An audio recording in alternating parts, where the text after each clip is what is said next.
Hello everyone. I get a lot of messages where aspirants in their second or third attempt are not able to clear prelims. So see, the first thing is कि if you are not able to clear pre, then you are not in the game yet. अभी तक आप exam में घुसे ही नहीं हो, because एक बार जब आपका प्री क्लियर हो जाता है उसके बाद मेन फाइट शुरू होती है. एंड आई नो कि अगर आपका प्री क्लियर नहीं होता तो ये आपके कॉन्फिडेंस पे बहुत बड़ा डेंट देता है, क्योंकि आप चाहे 2 साल से तैयारी कर रहे हो, 3 साल से, 4 साल से, बट आप सेम पेडेस्टल पे विथ दोस्त जो अभी तैयारी करने आए हैं. सो ये एक विशियस साइकिल होता है. आपका बार बार प्री क्लियर नहीं होता है तो आपका माइंडसेट जो है ना वो प्री पे ज़्यादा फोकस हो जाता है, ना कि मेंस के. I even new many aspirant जिनका प्री क्लियर नहीं हुआ है बट उनका मेंस भी तैयार नहीं है. एंड द थर्ड इज कि I knew many aspirant even though they have good knowledge, they have good preparation, but still they are not able to clear prelims. So in this particular video I talk about कि जिनका 2 या 3 attempt हो गया है, even चाहे जो beginners हैं, वो क्या कर सकते हैं. And I will explain all this thing with the help of UPSC previous year question. You can see here मैंने काफ़ी क्वेश्चंस का एग्जांपल लिए हैं टू शो यू कि आप एग्जाम में चीज़ों को कैसे प्रिपेयर करो. जो गलतियाँ आप कर रहे हो या फिर जो गलतियाँ आप करते आ रहे हो, how you should fend off those mistakes. And it's a humble request कि please try to implement these things in your preparation, क्योंकि मैं या फिर कोई भी आपको सिर्फ बता के चला जाएगा. जब तक आप ये चीज़ इनकलकेट नहीं करोगे, you won't see the result. Now all of you know कि आपका प्री जो है वो 28 मई को है और आपके पास हार्डली 130 या 120 डेज बचे हुए हैं. सो जो लोग बार बार प्री क्लियर नहीं कर पा रहे हैं, they should prepare for pre.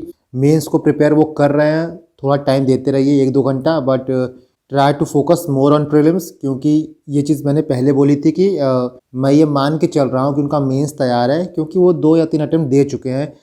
Now जो 2-3 अटेम्प्ट दे के भी प्री क्लियर नहीं कर पाए हैं, उसमें 3 टाइप के मेनली एस्पिरेंट्स हैं.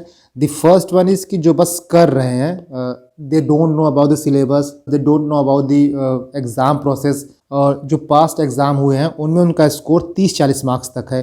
सो जो फर्स्ट कैटेगरी के एस्पिरेंट है, they should start a fresh. इस एग्ज़ाम में वो रहना चाहते हैं, इस रेस में वो दौड़ना चाहते हैं, तो उनको सीरियस होना पड़ेगा. There is no point wasting your energy, wasting your money, जिस चीज़ के लिए आप पैशनेट नहीं हो. The second category of aspirant are those जो एग्जाम के लिए सीरियस है but they don't have enough marks to clear the cut off, और कट ऑफ से हर बार उनका 15-20 मार्क्स कम होता है. And the third one is कि जो ऑलमोस्ट देयर है और 5-6 मार्क्स से उनका प्री रुक जाता है. सो नाउ बेसिकली हम एस्पिरेंट 2 और एस्पिरेंट 3 की बात करेंगे कि what they should do, how they should plan their paper, what changes they need to make in their preparation, so that जो रेंज है ना 15-20 मार्क्स का या फिर 4 से 5 मार्क्स का, उसको कवर किया जा सके. देखो, एक टर्म होता है ना, सर्वाइवरशिप बायस. सिंपल वर्ड में अगर मैं समझाऊं तो इसका मतलब ये होता है कि उसने कर लिया है तो मेरा भी हो जाएगा. इस एग्ज़ाम में 10 लाख लोग फॉर्म भरते हैं, जिसमें से 5 से 6 लाख लोग अपीयर करते हैं एग्ज़ाम में, और यहाँ पे 10 से 12 हज़ार प्रीलिम्स क्लियर करते हैं. डैट मीन्स कि 2% सक्सेसफुल होते हैं. उसमें से 3 से 4,000 लोग मेंस क्लियर करते हैं. यहाँ पे सिलेक्शन का परसेंटेज 0.6% होता है. और फाइनली 800 प्लस लोग क्वालिफाई करते हैं. डैट मीन्स कि जितने लोग अपीयर किए हैं उसमें से 0.1% लोग क्वालिफाई करते हैं. सो टू रीच हियर और even to become a part of this number, you have to plan your studies very meticulously. If you keep on repeating the same mistake, you will keep on getting the same result. See, the first thing is जो मैंने analyse किया है, जो actually में लोग करते हैं वो है no post exam analysis. Exam देने के बाद आपने प्रीलिम्स दिया, उसके बाद आप घर पे आके अपना आंसर की मिलाते हो डिफरेंट कोचिंग के आंसर कीज से. If you are scoring on the lower side, you get demotivated. After some time UPSC publishes the result. अगर आप क्वालिफाई नहीं करते हो तो वापस से आपका वही साइकिल स्टार्ट हो जाता है, प्रीलिम्स वाला. ये रिजल्ट और प्री के बीच का जो टाइम होता है, यहाँ पे आपको एनालाइज करना होगा कि आपने क्वालिफाई क्यों नहीं किया. आप 2 या 3 साल से तैयारी कर रहे हो, आपका फाउंडेशन स्ट्रांग है, आपने सारी चीज़ें पढ़ी हैं, but still you are not able to make it. You have to find the reason for that. और आप जो भी एनालिसिस करो, try to break it down in simple parts. For example, आपके क्वेश्चंस गलत हो रहे हैं यूपीएससी में, उसके क्या रीजंस हो सकते हैं. सबसे पहला रीज़न ये हो सकता है कि आपके रिसोर्सेज में नहीं है, जो रिसोर्सेज आप फॉलो कर रहे हैं वो अप टू द मार्क नहीं है. द सेकेंड थिंग इज़ कि सिली मिस्टेक. देखो, silly mistake are bound to happen, वो एग्जाम में होगा ही होगा, बट मेक श्योर करना है आपको ये कि सिली मिस्टेक कभी भी आपका सिलेक्शन डिसाइड ना करे. वी आर ह्यूमन, रोबोट नहीं है हम लोग. 2 घंटे में 100 क्वेश्चन को सॉल्व करना होता है.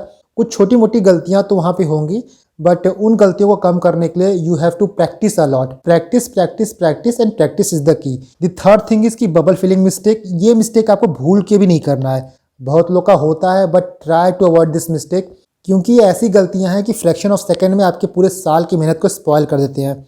द फोर्थ इज की रिवीजन की प्रॉब्लम, रिकॉल की प्रॉब्लम। चीज़ें आपने पढ़ी हैं बट एग्जाम के टाइम पे चीज़ें आप रिकॉल नहीं कर पा रहे हो। And the last thing is की चीज़ें आपको पता है, you know the concept, but concept का एप्लीकेशन आप नहीं कर पा रहे हो रियल एग्जाम में। इन सारे पैरामीटर्स पे यू हैव टू जज योर सेल्फ। जब आप चीज़ों को बहुत ही माइक्रोस्कोपिक लेवल पे देखोगे, बहुत ही डिटेल में जाके एनालाइज करोगे, तभी आपको समझ में आएगा कि आपकी गलती कहाँ है। और ये चीज़ आपको एग्जाम के जस्ट बाद करनी होती है, क्योंकि उस टाइम पे मेमोरी हमारी बहुत ही फ्रेश होती है। हमको ये याद होता है कि किस क्वेश्चन को सॉल्व करने के लिए हमने क्या लॉजिक लगाया है। एक बार आप आंसर देख लेते हो, एक बार आप कीज देख लेते हो, फिर वो फ्रेशनेस नहीं रहती आपके माइंड में। सो ये चीज़ अगर आपने तब नहीं की है, please do it right now. For example you can C question number 63। हो सकता है ये बहुत लोग को ना आए, but if you see the first statement, in India credit rating agencies are regulated by Reserve Bank of India. If you have studied the basic economics, आपने आरबीआई पढ़ा होगा, आपने सेबी पढ़ा होगा। दोनों इंस्टीट्यूशंस के वर्क से भी आपको समझ में आ सकता है कि क्रेडिट रेटिंग एजेंसीज को कौन रेगुलेट करेगा, आरबीआई रेगुलेट करेगा या फिर सेबी रेगुलेट करेगा। This is quite doable question, और यहाँ आपको पता होता कि आरबीआई की जगह सेबी है, इसलिए आपका फर्स्ट रॉन्ग हो जाता, सी रॉन्ग हो जाता, डी रॉन्ग हो जाता, and the right answer is B 2 और 3। इन दोनों स्टेटमेंट्स को आपको पढ़ने की ज़रूरत भी नहीं होती, और यूपीएससी एक्सपेक्ट भी नहीं करता है कि आप इतने डीप जाके पढ़ो, कि आईसीआर के बारे में पढ़ो, ब्रिक वर्क रेटिंग के बारे में पढ़ो। एग्जाम में अगर आप ऐसे क्वेश्चंस गलत कर रहे हो तो बी रेडी कि आप रेस में बहुत पीछे हो, क्योंकि ऐसे क्वेश्चंस जो सिंसियर एस्पिरेंट हैं उनके गलत नहीं होंगे। See one more question, question number 95 आप देखो। The world second tallest statue in sitting pose of Ramanuja was inaugurated by prime minister of India Hyderabad. इसके बाद आपसे रामानुजा के टीचिंग के बारे में पूछा है। ये क्वेश्चन काफ़ी लोग मुझसे बोल रहे थे करंट अफेयर का है, बट ये क्वेश्चन करंट अफेयर का है ही नहीं। इसका जो मेन क्वेश्चन है, अगर आप इसको पढ़ोगे तो ये स्टैटिक क्वेश्चन है, ना कि करंट अफेयर का क्वेश्चन है। तो आपको इस चीज़ के लिए एग्जाम में अटेंटिव रहना पड़ेगा। काफ़ी लोग स्टार्टिंग के 2 लाइन देख के इस क्वेश्चन को लीव कर देते हैं। इट माइट बी पॉसिबल उनको एग्जाम में पता हो इसका आंसर, बट जस्ट बिकॉज इतने अटेंटिव नहीं है एग्जाम में वो, ये क्वेश्चन उनका रॉन्ग हो जाएगा। सी वन मोर क्वेश्चन, इस क्वेश्चन में आपके जो बेसिक नॉलेज है, जो आपका फाउंडेशन है, उसको अप्लाई करना है। यू माइट बी नोइंग कि टाइट मनी पॉलिसी क्या होता है, आपको पता होगा कि डिवेल्युएशन क्या होता है, आपको पता होगा इन्फ्लेशन क्या होता है। ये कॉन्सेप्ट आपने पढ़े हैं, बट सिर्फ कॉन्सेप्ट एग्जाम में नहीं आता है, कॉन्सेप्ट का एप्लीकेशन आता है। ऐसे क्वेश्चंस में आपको कॉन्सेप्ट को अप्लाई करना होगा। डेट मीन अगर आप प्रीलिम्स की तैयारी कर रहे हो और आपका 2-3 बार से प्रीलिम्स क्लियर नहीं हो रहा है, then please try to retrospect and contemplate on your mistakes. आप ये देखो कि आपकी गलतियाँ कहाँ हो रही हैं। टाइम दो अपने आप को, 5 दिन, 10 दिन, 15 दिन टाइम दो, चीज़ों को एनालाइज करो। अभी भी आपके पास टाइम है। आप लास्ट ईयर का पेपर उठाओ, 2 दिन, 3 दिन, 4 दिन टाइम दो। ये देखो कि जो क्वेश्चन आपके गलत हो रहे हैं पिछले साल, वो क्यों हो रहे हैं, क्या रीजंस थे। अगर ये रीज़न है कि चीज़ें आपको पता है बट एग्जाम में जाके आप अप्लाई नहीं कर पा रहे हो, then work on it. The second reason is I have seen 2 type of candidate. पहले ऐसे हैं जिनके अंदर बहुत इगोइस्टिक अप्रोच है, and the second one is जिनके अपोजिट है, सबमिसिव अप्रोच वाले। इतने बार अटेम्प्ट देके, इतना एग्जाम देके वो एक एटीट्यूड डेवलप हो जाता है कि मुझे तो सब पता है, जो मैं कर रहा हूँ सही कर रहा हूँ, but this is not the right approach. एक ह्यूमिलिटी होना चाहिए आपके अंदर। Late me give you one example.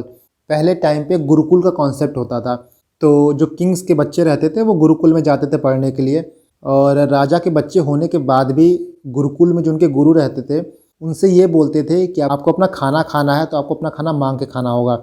और इसीलिए शाम को वो लोग जाते थे अलग अलग घरों में, भिक्षाम देही बोल के अन्न कलेक्ट करते थे।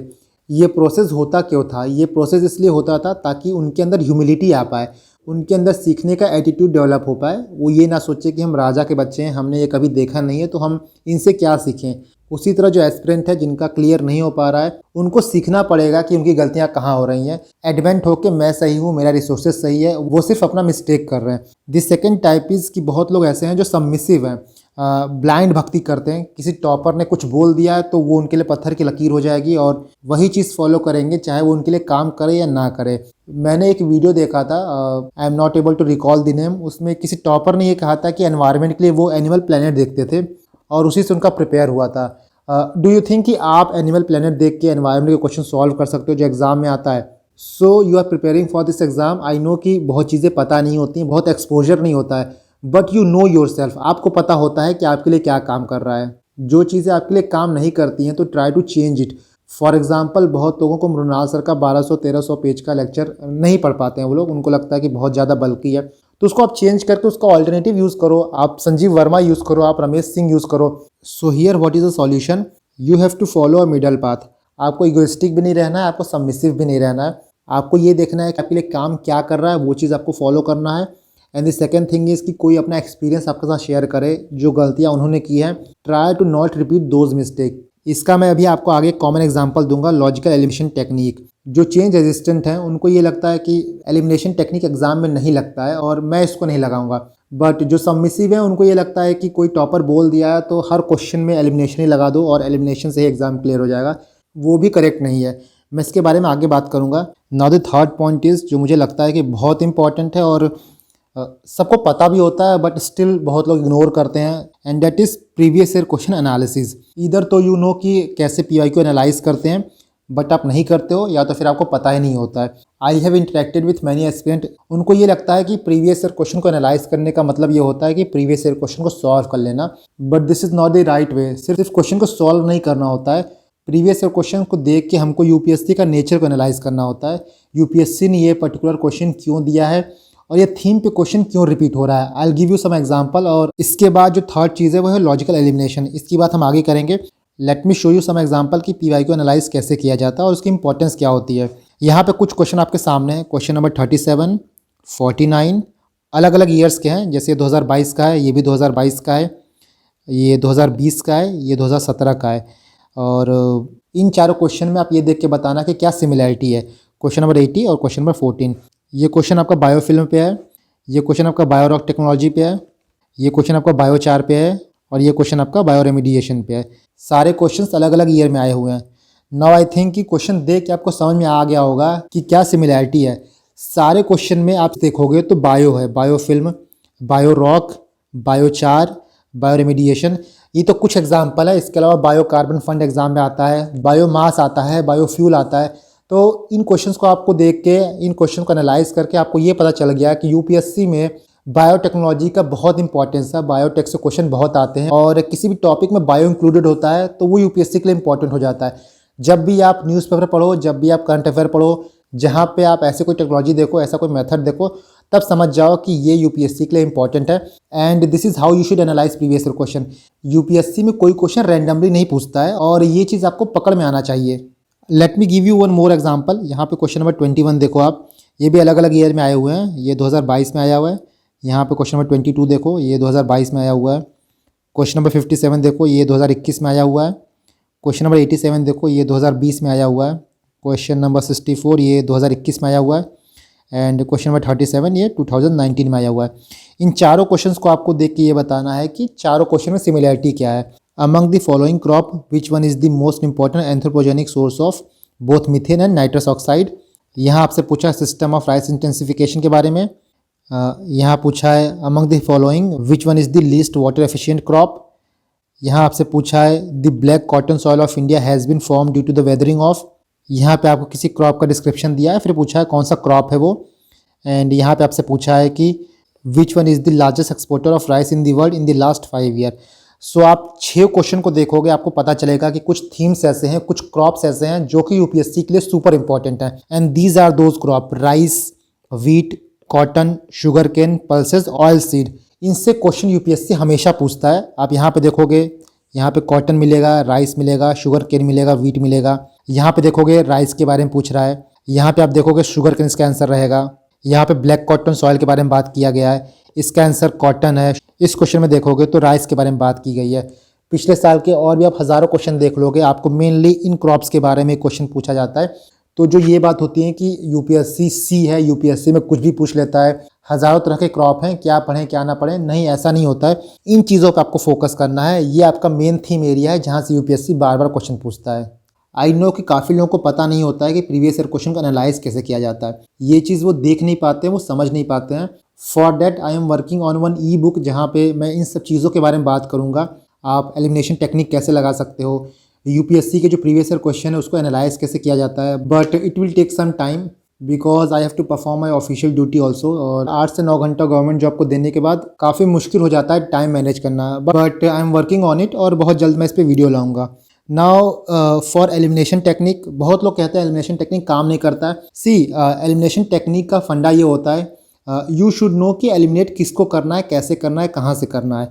और कई बार ऐसा होता है कि एलिमिनेशन टेक्निक काम नहीं करता है, आपने कुछ और सोच के लगाया है लेकिन उसका आंसर कुछ और हो जाता है। बट यहाँ पे आपको ना लार्जर पिक्चर देखनी है। मान लीजिए आपने 10 क्वेश्चन को एलिमिनेट किया है, उसमें से आपके 5 सही हैं, 5 गलत है, स्टिल आप पॉजिटिव में हो। Late me show you very classic example of elimination technique. यहाँ पे अलग अलग ईयर्स के क्वेश्चन दिए गए हैं। ये 2022 का है, ये भी 2022 का है, ये 2021 का है, ये 2020 का है और ये भी 2020 का है। वीडियो को पॉज करके आप क्वेश्चंस को पढ़ सकते हैं और जो चीज़ें एलिमिनेट करने वाली हैं, जो मैं एलिमिनेट करने वाला हूँ, उस चीज़ को फाइंड आउट करने की कोशिश करिए। Now let's start. ये क्वेश्चन नंबर 11 है, 2022 में पूछा गया था। जनरली आप देखोगे यूपीएससी में जो पिछले साल क्वेश्चन आए हुए हैं, जहाँ पे ये टर्म रहता है कि D constitution define, D constitution explain, ये पर्टिकुलर स्टेटमेंट, ये पर्टिकुलर टर्म कॉन्स्टिट्यूशन में एक्सप्लिसिटली मेंशन है, ऐसे सारे ऑप्शन जनरली गलत होते हैं। मैं ये नहीं कह रहा हूँ हमेशा गलत होते हैं, बट जनरली गलत होते हैं। 10 में से 8 बार 9 बार गलत हुए हैं। फॉर एग्जाम्पल ये क्वेश्चन आप देखो, the constitution of India defines civil contempt and criminal contempt. आपको पता होता है कि ये डिफाइन वाला टर्म गलत है, कॉन्स्टिट्यूशन सिविल और क्रिमिनल कंटेम्प्ट को डिफाइन नहीं करता है, तो आपका थर्ड गलत हो जाता, इधर का और इधर का। नाउ आपके पास ऑप्शन ए बचता, ऑप्शन बी बचता। यहाँ पे 1 2 दोनों में कॉमन है। Now you have to see option 4, चौथा सही है या नहीं सही है। चौथा दिया था आपका कि in India the parliament is vested with the power to make law on contempt of court. देखो ये बहुत जेनरिक स्टेटमेंट है और बेसिक लॉजिक से जाएं तो इंडिया में लॉ बनाने की जिम्मेदारी, लॉ मेकिंग पावर पार्लियामेंट के पास है। शायद ही कोई ऐसा चीज़ होगा जिस पे पार्लियामेंट लॉ नहीं बना सकती है। यहाँ पे आपका 4th सही है, सो आपका सही स्टेटमेंट जो है वो 1 2 एंड 4 है। नाउ क्वेश्चन नंबर 14 देखो, यहाँ पे दिया हुआ है the constitution classify minister into 4 rank, cabinet minister, minister of state with independent charges, minister of state और deputy minister. See one thing you have to understand कि कॉन्स्टिट्यूशन में ना बस ऊपरी ऊपरी बातें लिखी गई हैं, इतने डिटेल में जाके कॉन्स्टिट्यूशन चीज़ों को एक्सप्लेन नहीं करता है। सो आपका पहला गलत हो जाएगा, डेट मीन आपका ए गलत हो गया, आपका सी गलत हो गया। नाउ राइट आंसर तक पहुंचने के लिए आपके पास 50% चांस है। Let's see one more statement. ये 2021 में क्वेश्चन पूछा गया था। Certain provision in the Constitution of India give central government the right to issue direction to the RBI in public interest। आपने अगर बेसिक पॉलिटी भी पढ़ा होगा तब भी आपको इतना आइडिया होगा कि पॉलिटी में, कॉन्स्टिट्यूशन में कहाँ पे आरबीआई गवर्नर की बात की गई है। दूसरा स्टेटमेंट गलत होता है, यहाँ पे आपका ए गलत हो जाता, बी गलत हो जाता, डी गलत हो जाता और सही आंसर होता है आपका सी 1 and 3 ओनली। यहाँ भी वही लॉजिक लगा, certain provision in the constitution. Now question number 13 देखो आप, इसमें स्टेटमेंट 1 देखो, the constitution of India define, और यहाँ पे the constitution of India provide. वही बातें जो मैं पहले करते आ रहा हूँ कि जनरली ऐसे क्वेश्चन गलत होते हैं। यहाँ पे पहले आपसे बोला है the constitution of India define it's basic structure and the second statement is the constitution of India provides for judicial review. ये भी आपका रॉन्ग हो जाता, सो आपका आंसर हो जाता D neither 1 nor 2। Now see one more question, question number 19। According to the constitution of India, यहाँ भी अकॉर्डिंग बोला है, a person who is eligible to vote can be made a minister in a state for 6 months even he और she is not a member of legislature. अगर आपको ये पता होता then well and good, but नहीं पता होता, सो by going with previous logic कि जनरली ऐसे क्वेश्चंस गलत होते हैं, आपका 1 गलत हो जाता, आपका सी गलत हो जाता। नाउ हियर यहाँ पे आपने 2 ऑप्शन एलिमिनेट कर दिया तो आप 50% पे पहुंच गए हो। 50% चांस ये क्वेश्चन आपका गलत होगा या सही होगा, डिपेंडिंग अपॉन कि सेकंड स्टेटमेंट आपको पता है कि नहीं पता है। ये तो सिर्फ एक एग्जाम्पल है, ऐसे आपको बहुत एग्जाम्पल मिलेंगे पेपर में। अगर आप प्रीवियस ईयर क्वेश्चन का एनालाइज करोगे, आपको इंपॉर्टेंट थीम्स पता चलेंगे, आपको ये पता चलेगा कि यूपीएससी जनरली कहाँ से क्वेश्चन पूछता है, कैसे क्वेश्चन फ्रेम करता है। इवन आपको ये भी पता चलेगा कि यूपीएससी जनरली कैसे क्वेश्चन गलत करता है। I will upload this PDF on my Telegram channel. इस पीडीएफ को आप 1-2 बार पढ़ना, समझना चीज़ों को, जो पॉइंट लिखा गया उनको एनालाइज करना and then try to figure out कि आप गलती कहाँ कर रहे हो। Now before moving forward, let me share one pic with you. ये पिक किसी ने मुझे मैसेज किया था एंड आई थिंक कि काफ़ी अच्छा है पार्लियामेंट ऑफ इंडिया को रिवाइज करने के लिए through images. Here you can see parliament of India, power and function, judicial power, electoral power, power to amend constitution. यहाँ पे ऑलमोस्ट पार्लियामेंट के सारे एस्पेक्ट को पिक के फॉर्म में समझाया गया है और रिवाइज करने के लिए काफ़ी हैंडी आएगा। इसको मैं अपने टेलीग्राम चैनल पे डाल दूंगा, आप जाके इसको डाउनलोड कर लेना and it's a very interesting thing, quick revision में काफ़ी हेल्पफुल होगा। नाउ कमिंग बैक, तीसरा रीज़न जिसकी वजह से बार बार आप प्री क्वालिफाई नहीं कर पाते हो, 5-6 मार्क्स से प्री आपका रुक जाता है, बिकॉज आप ईजी क्वेश्चन को गलत कर देते हो। आई हैव सीन मैनी एस्पिरेंट की जो सबसे टफ क्वेश्चन होता है वो उसको टारगेट करते हैं, बट एग्ज़ाम में ट्रस्ट में जो इजी क्वेश्चंस होते हैं, जो मीडियम डिफ़िकल्टी लेवल के क्वेश्चन होते हैं, वही क्वेश्चन आपका कट ऑफ क्लियर कराएगा। जो बहुत टफ क्वेश्चन होते हैं उनको आप गलत भी कर दोगे तब भी आप रेस से बाहर नहीं होगे, बट इजी क्वेश्चंस को आप गलत कर रहे हो, then trust me it's going to very difficult for you to clear pre. देखो क्वेश्चन ईजी है कि नहीं है ये एक सब्जेक्टिव पार्ट है, बट कुछ चीज़ें ऐसी हैं जो कॉमन है। इजी क्वेश्चंस कैसे क्वेश्चंस को कहा जाता है? ऐसे क्वेश्चन जो आपके ट्रेडिशनल रिसोर्सेज में हो। कुछ क्वेश्चंस ऐसे होते हैं, चाहे आप कोई भी रिसोर्स पढ़ो आपको उसमें उसका आंसर मिल जाएगा। फॉर एग्जांपल हिस्ट्री के लिए चाहे आप स्पेक्ट्रम पढ़ो, चाहे आप बिपिन चंद्रा पढ़ो, चाहे आप एनसीईआरटी पढ़ो, कुछ सेट ऑफ क्वेश्चंस के आपको आंसर हर जगह मिलेंगे और ऐसे क्वेश्चंस को हम इजी कैटेगरी में क्लासीफाई करते हैं। And the second criteria is कि कुछ क्वेश्चन ऐसे होते हैं जो आपके बेसिक कॉमन सेंस से हो जाएंगे। दैट मीन्स आप एग्जाम में मेंटली प्रोएक्टिव रहोगे तो वैसे क्वेश्चन आप सॉल्व कर लोगे। और अगर आपको एग्जाम में लाखों स्टूडेंट्स को पीछे छोड़ना है तो इस टाइप के क्वेश्चन आपको सॉल्व करने होंगे। Let me give you one example. ये 2022 में आया था। रैपिड फाइनेंसिंग इंस्ट्रूमेंट और rapid credit facility are related to the provision of lending by which one of the following. 4 options आपके पास है, Asian development bank, IMF, united nation environment programme finance initiative और world bank. I think here I can assume कि C को छोड़ के ए, B और D तीनों के बारे में आपने सुना होगा। इनके काम करने के एरिया, इनके बेसिक फंक्शन को ही आप समझोगे तब भी आपको ईजिली पता चल जाएगा कि इसका आंसर क्या होगा। यहाँ पे फाइनेंस की बात किया गया, यहाँ पे क्रेडिट की बात की गई है। और वर्ल्ड बैंक क्या करता है? World bank generally development loans देता है। यहाँ पे रैपिड बोला है, सी रैपिड। रैपिड मीन्स कि आपको तुरंत पैसा चाहिए, आप क्राइसिस में हो, आप प्रॉब्लम में हो और आपको अभी फाइनेंस की ज़रूरत है। ऐसे काम कौन करता है? ऐसे काम आईएमएफ करता है। आईएमएफ बेल आउट करता है, आपने कई बार सुना होगा। 1991 में जब बैलेंस ऑफ पेमेंट क्राइसिस आया था तब भी आईएमएफ का रोल था। सो ये बेसिक मेंटल प्रोएक्टिविटी है जो आपको एग्जाम में लगाना होगा। क्वेश्चन नंबर 71 देखो आप। In India which one of the following compiles information on industrial dispute, closure, retrenchment and lay off in factories employing worker. Simply यहाँ पे इंडस्ट्रियल डिस्प्यूट की बात की गई है, फैक्ट्रीज की बात की गई है, वर्कर्स की बात की गई है। ए, बी, सी, डी में कौन सा ऐसा ऑप्शन है जो क्वेश्चन को मिरर करता है? And that is C, labour bureau. इस क्वेश्चन को चाहे आपने पढ़ा हो पहले या ना पढ़ा हो, बट एग्जाम में ये आपका करेक्ट होना चाहिए था। And this is a easy one. Let me show you some more question. Question number 68 देखो। In India which one of the following is responsible for maintaining price stability by controlling inflation. ऐसे questions भी exam में आपके गलत नहीं होने चाहिए। इसका करेक्ट आंसर डी है, RBI. Now question number 27। Which of the above है बॉर्डर विथ अफगानिस्तान। 5 कंट्रीज हैं यहाँ पे। सी, यहाँ पे अफगानिस्तान के साथ बॉर्डर की बात की गई है। बहुत न्यूज़ में था अफगानिस्तान, इसके बाद भी आपने अफगानिस्तान की ज्योग्राफी नहीं देखी है, अफगानिस्तान का लोकेशन नहीं देखा है। सो आप अटेंटिव नहीं हो एग्जाम को लेके। इतने बार ये चीज़ न्यूज़ में रहा है, हर मैगजीन में, हर करंट अफेयर में ये चीज़ें कवर की गई हैं। ऐसे क्वेश्चन आप गलत करना एफर्ट नहीं कर सकते एग्जाम में। नाउ क्वेश्चन नंबर 25 देखो। यहाँ पे पेयरिंग की बात की गई है। नामचा बारवा, नंदा देवी, नौकरेक। कोई भी बुक पढ़ोगे आप, चाहे एनसीईआरटी पढ़ो, चाहे राजस्थानी मैम की वीडियोस देखो, चाहे पीएमएफ आईएएस पढ़ो, आपको ये क्वेश्चन हर जगह मिलेगा। इस क्वेश्चन को भी आपको गलत एग्जाम में नहीं करना है। नाउ क्वेश्चन नंबर 15 देखो। Which of the following is are the exclusive power of Lok Sabha to ratify declaration of emergency, to pass a motion of no confidence against the council of minister, to impeach the president of India. जो भी political resource पढ़ो, चाहे लक्ष्मीकांत पढ़ो या फिर XYZ कोई भी resource पढ़ो, आपको इसका आंसर हर जगह मिलेगा। तो ऐसे क्वेश्चंस जो हैं वो इजी क्वेश्चंस होते हैं, इनको आप मिस नहीं कर सकते हो।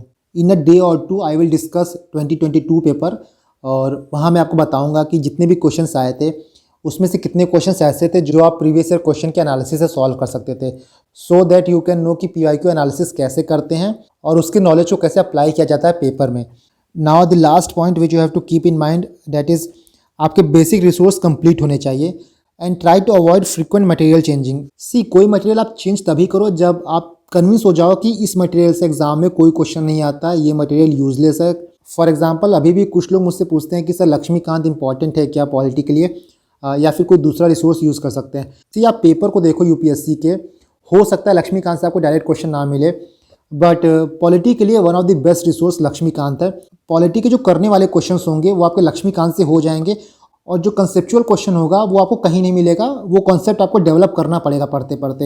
And the last point is जो बहुत इंपॉर्टेंट है वो है इग्नोरिंग CSET। पिछले सालों में तो आपने देखा ही होगा कि CSET का लेवल धीरे धीरे बढ़ते जा रहा है। भले ही CSET क्वालिफाइंग है, बट आई फील कि काफ़ी लोगों के लिए CSET ही मेरिट बनाता है। CSET में बार बार मार्क्स कम आने के बाद भी लोग प्रैक्टिस नहीं करते हैं। इसके पीछे 2 रीज़न है। पहला रीज़न ये है कि ये सोचना है कि CSET क्वालिफाइंग है, और दूसरा रीज़न ये होता है कि लोग इन्फ्लुएंस हो जाते हैं। किसी से आप पूछोगे आपने CSET किया तो हो सकता है आपको आंसर मिले कि CSET तो लास्ट में करेंगे, और उसी बेसिस पे आप भी CSET को लास्ट के लिए छोड़ देते हो। बट आपको अपना कंडीशन देखना पड़ेगा कि आपका कंडीशन क्या है। सीसेट में आप 100 प्लस स्कोर कर रहे हो तो आप लास्ट में करो, आप सिर्फ 10-12 दिन प्रैक्टिस कर लो। बट सीसेट में आप बॉर्डर पे ही रह रहे हो या फिर कंसिस्टेंटली फेल हो रहे हो, तब आपको सीसेट को टाइम देना पड़ेगा। जैसे आप GS1 को प्लान करते हो उसी तरह आपको सीसेट को भी प्लान करना पड़ेगा। नेवर एवर इग्नोर सीसेट, क्योंकि सीसेट क्वालिफाई नहीं होगा तो कोई मतलब नहीं है कि आप 1 साल कितना प्रैक्टिस किए हो, वो कुछ टाइम जो आप सीसेट को ना प्रिपेयर करके बचाते हो पूरा साल आपका स्पॉइल कर देगा। नाउ एंड में just want to say you कि आराम से आपका प्री क्वालिफाई हो जाएगा। Don't take too much pressure. जो चीज़ें आपकी गलत हो रही हैं प्लीज़ उसको आप रेक्टिफाई करो। 4 मंथ आपके पास है, 4 मंथ्स मोर देन इनफ है प्रीलिम्स क्वालिफाई करने के लिए। सो जो आपके वीक एरियाज़ हैं, जो वीक पॉइंट है, उन पे वर्क करो। जो पॉइंट मैंने यहाँ पे आपको बताया है उस चीज़ पे वर्क करो। देखो, कोर्स को कंप्लीट करना एक अलग चीज़ होता है, बट पेपर को अटेम्प्ट करना एक अलग चीज़ होता है। आपको ये देखना है कि जो आपके पास नॉलेज है, जो लिमिटेड रिसोर्सेज आपके पास हैं, उसको यूज़ करके कैसे बेस्ट तरीके से हमको पेपर अटेम्प्ट करना है। In this video I have shown you कि कौन से क्वेश्चंस ईजी होते हैं जो आपको गलत नहीं करने चाहिए। आप ये आइडेंटिफाई करो कि ऐसे क्वेश्चन आपके एग्जाम में गलत हो रहे हैं क्या। आप ये आइडेंटिफाई करो कि कौन से इंपॉर्टेंट थीम्स हैं, कौन से इंपॉर्टेंट एरियाज़ हैं, यूपीएससी कैसे क्वेश्चन फ्रेम करता है, यूपीएससी कहाँ से क्वेश्चन फ्रेम करता है। Try to work on this area. और आई थिंक कि आप सभी ने सुना होगा कि सब लोग बोलते हैं कि यूपीएससी 2 कदम आगे रहता है। यहाँ पर मेरा एक डिफरेंट ओपिनियन है। मुझे नहीं लगता कि यूपीएससी हमसे 2 कदम आगे रहता है, बल्कि हम यूपीएससी से 2 कदम पीछे रहते हैं।